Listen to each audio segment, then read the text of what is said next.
La maîtrise en sociologie, pas comme les autres. Philippe Lorange. Faut réfléchir à ces questions-là quand même, là.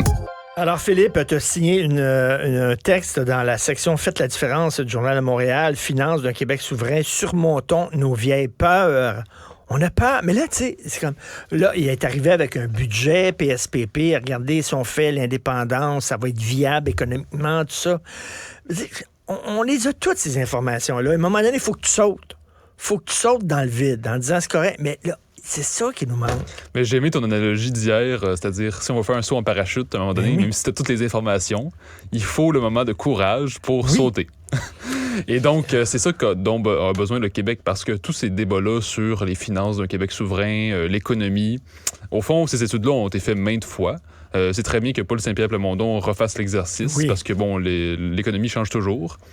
Mais au fond, il n'y a jamais eu dans l'histoire des gens qui nous ont prédit qu'un Québec souverain serait complètement endetté de manière totalement faramineuse, qu'il y aurait une économie désastreuse, qu'on serait le tiers-monde. Donc, ces craintes-là sont irrationnelles.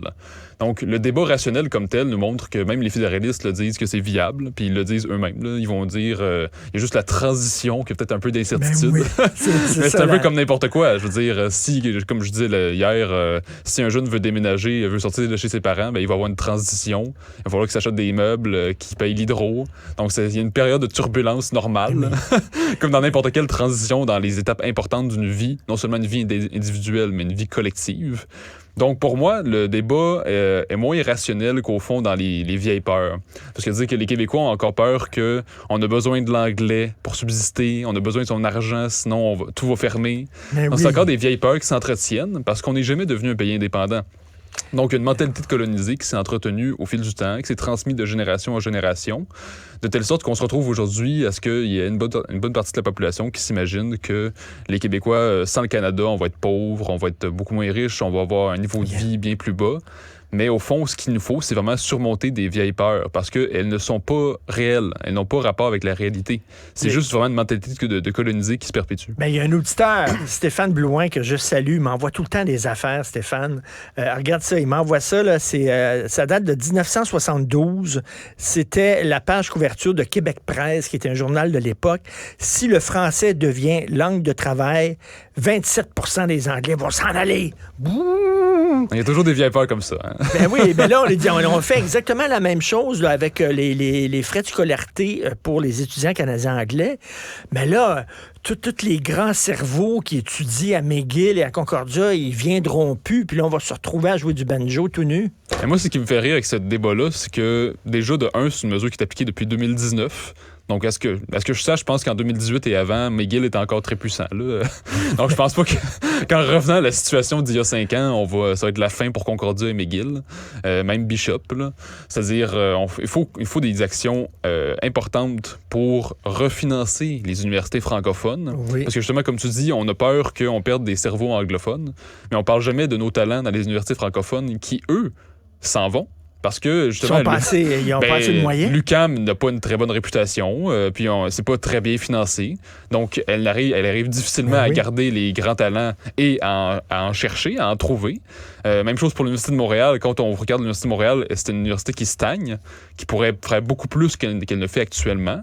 Donc, tu as raison. Donc, on voit pas ça. On en parle un peu. C'est comme si les talents sont juste à McGill puis Concordia. C'est là que les vrais talents sont là. Puis nous, on fait semblant d'étudier à l'UQAM puis à l'UDM. Mais il s'agit justement de faire en sorte que l'UQAM, l'UDM, l'Université Laval, l'Université de Sherbrooke soient aussi des universités ambitieuses. On est capable d'être ambitieux en français. C'est justement ça tout le projet d'un Québec français. C'est qu'on soit une nation où on peut vivre normalement en français, qu'on puisse être ambitieux en français, avoir des carrières importantes en français pour que l'ambition ne se dise pas juste en anglais. Elsie Lefebvre citait hier dans sa chronique du journal le directeur du département d'économie de l'Université d'Harvard, l'ancien directeur, c'est pas rien, qui disait, ben oui, ça serait économiquement tout à fait viable.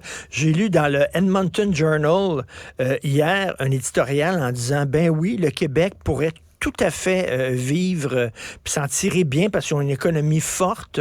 Je pense que l'exercice de PSPP, c'est que nous autres, on connaît ça, toi, toi, tu es jeune, mais tu es intéressé à l'histoire, puis bon, tu lis là, les débats qui se déroulaient dans les années 70, mais ce qu'il dit, c'est qu'il faut refaire cet exercice-là pour les jeunes générations qui n'ont peut-être pas eu accès à ces études-là, puis tout ça. Oui, ben je pense aussi que, ce qui me rassure, je crois que les jeunes sont moins craintifs que leurs grands-parents et les anciennes générations. Parce que les anciennes générations ont justement vécu la pauvreté, la misère. Oui. Ils ont connu des quartiers où les gens étaient très miséreux, bon.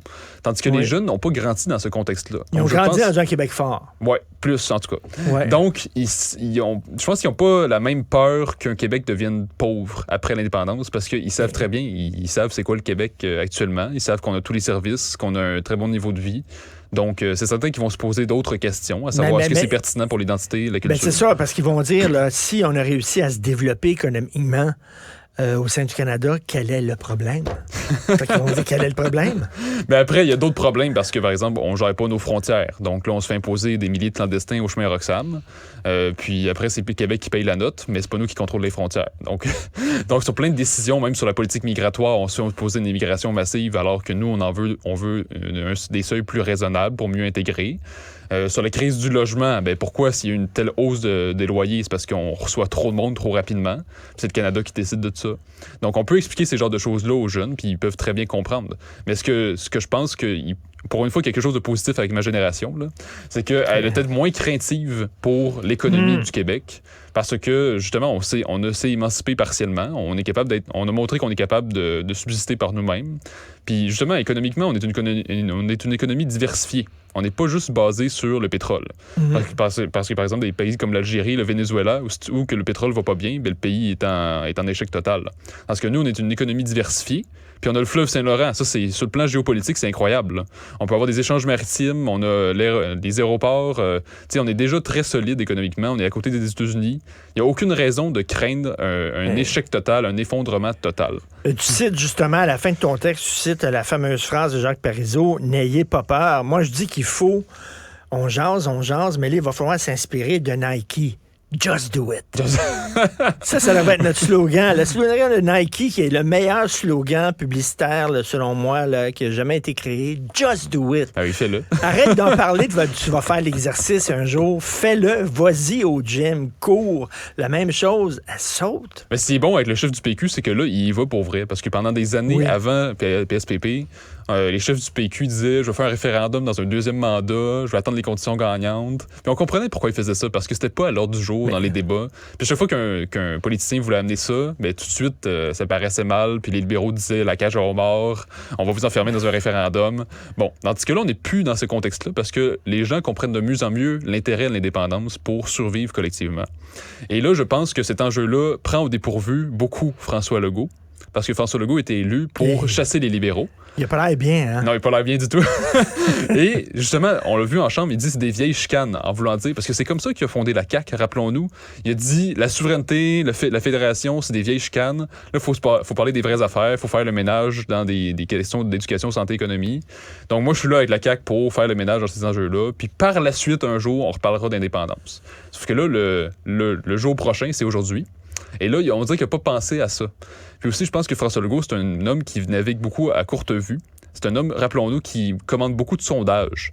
Et dans ces sondages, ce qu'il doit voir, c'est sûrement qu'il doit avoir pas beaucoup de gens qui veulent un référendum, un 36% qui veulent l'indépendance. Donc lui, c'est pour ça qu'il répète en chambre, les Québécois ne veulent pas de référendum, ils veulent pas de la souveraineté. Parce que lui, il regarde ses sondages, puis ça dit qu'ils en veulent pas. Mais ce qu'il ne comprend pas, c'est parce qu'il navigue à courte vue, c'est que ça peut remonter rapidement si les gens comprennent l'intérêt. Donc, quand l'indépendance va remonter à 42 44 que va dire François Legault? Que c'est des vieilles chicanes, que les gens ne veulent pas entendre parler de ça? Est-ce qu'il va toujours jouer au Capitaine Canada ou il va reconnecter avec ses sources profondes? Est-ce qu'il va dire mais les Rocheuses? Non, mais là, il a quasiment dit ça. Là. Il a dit la péréquation, on en a besoin. Lui, qui a toujours considéré ça comme du BS, puis qui a tout le temps dit qu'il faut se débarrasser de ce maudit BS-là. Il est en train de sortir. Oui, mais la péréquation, même lui, n'y croit même pas. Et non, c'est ça qui est fou. Mais en plus, la péréquation, c'est un diachylon sur la plaie.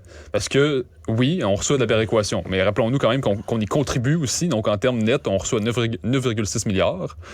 Et ce qu'il faut savoir, c'est que année après année, sur plein d'autres projets économiques, dans plein d'autres dossiers, on ne reçoit pas l'argent qu'on devrait recevoir. Sur plein de dossiers, notamment les transferts en santé, on ne reçoit pas la part qu'on serait censé recevoir. Sur les chantiers maritimes comme la Davie, on ne reçoit pas l'argent qu'on serait censé recevoir. Sur toutes sortes de dossiers, on ne reçoit pas l'argent, la part qui nous devrait. Donc, quand on regarde, c'est ça que les exercices financiers qu'ont montré PSPP, c'est que finalement, au bout du compte, la péréquation n'est pas si gagnante que ça. On peut très bien survivre en ayant notre propre argent par nous-mêmes. Tout à fait. Non, c'est un exercice qui... écoute, mais là, ce qui manque, c'est il faut trouver le courage. N'ayez pas peur, là, et arrêtons avec, comme tu dis, notre mentalité de coloniser. Il faut lire le texte de Philippe Lorange, Finances d'un Québec souverain, surmontons nos vieilles peurs. Merci beaucoup, Philippe. Merci à toi. Bye bye.